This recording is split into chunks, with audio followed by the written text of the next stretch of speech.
Dans un centre de contrôle en route, deux contrôleurs travaillent de manière coopérative sur une position de contrôle pour gérer le trafic aérien. Ce qui différencie essentiellement leurs tâches est que le contrôleur organique coordonne les vols au téléphone avec d'autres contrôleurs et le contrôleur radariste communique avec les pilotes. Ils ont à leur disposition une image radar qui leur retrace le plus fidèlement possible la situation aérienne du moment et un tableau de strips papier commun, chaque strip représentant un vol et les données qui lui sont rattachées. Les strips sont un outil de coopération. Leur annotation est rigoureusement codée, si bien qu'à la simple lecture d'un strip, tout contrôleur est capable de savoir les actions entreprises sur tel ou tel vol.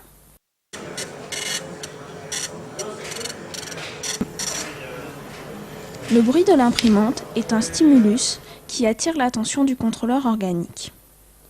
Il n'a pas spécialement besoin de se concentrer. Lorsque l'imprimante délivre un strip, cela signifie qu'un nouvel aéronef va pénétrer dans le secteur aérien géré par les deux contrôleurs. Le contrôleur organique analyse tout d'abord le strip.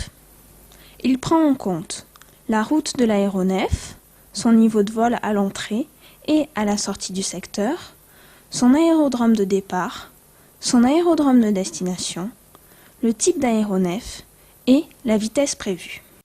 Afin de s'assurer que l'aéronef respecte le trajet prévu et pour évaluer le temps restant avant qu'il ne pénètre dans leur espace, le contrôleur organique va repérer la position exacte de l'aéronef sur l'écran radar. En fonction de la trajectoire de l'aéronef, le contrôleur organique enfile les strips dans un porte-strip de couleur. Rouge pour les flux nord-sud et vert pour les flux sud-nord. Ce codage de couleurs est une aide à la détection. Le contrôleur organique pose le porte-strip sur le tableau de strip, ce qui constitue un stimulus visuel pour le contrôleur radariste. Le contrôleur radariste analyse à son tour le strip et le clique sur le tableau, ce qui signifie qu'il a pris en compte tous les éléments du vol. La détection de conflit commence. Elle se déroule en 2 étapes. Les contrôleurs balayent le tableau de strip et l'écran afin de déterminer les vols qui pourraient se trouver en conflit avec le nouvel aéronef. Il leur faudra prendre en compte les vols stables, au même niveau de vol, et les vols en évolution. Les contrôleurs ont identifié un conflit potentiel. La 2e étape commence. Quelles sont les actions à entreprendre? Si les avions se croisent à moins de 5 nautiques, il faut modifier leur cap.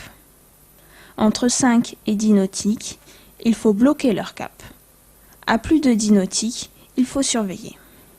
Les contrôleurs utilisent 2 outils. Le vecteur vitesse, qui leur donne la position des aéronefs à 3, 6 ou 9 minutes, et une indication visuelle de la vitesse. La LIDAD, qui couplée au vecteur vitesse permet de mesurer la distance entre les aéronefs. Lorsque le conflit est repéré, les strips des aéronefs concernés sont rangés côte à côte et sortis de leur porte-strip, ce qui est une aide à la mémorisation. Sur l'écran, les contrôleurs affichent les warnings. Les vecteurs vitesse des avions apparaissent en orange. Il leur reste à établir la méthode de résolution et le bon moment pour l'appliquer. La tâche des contrôleurs devient plus difficile lorsque plusieurs conflits sont repérés. Quel conflit résoudre en premier et quand?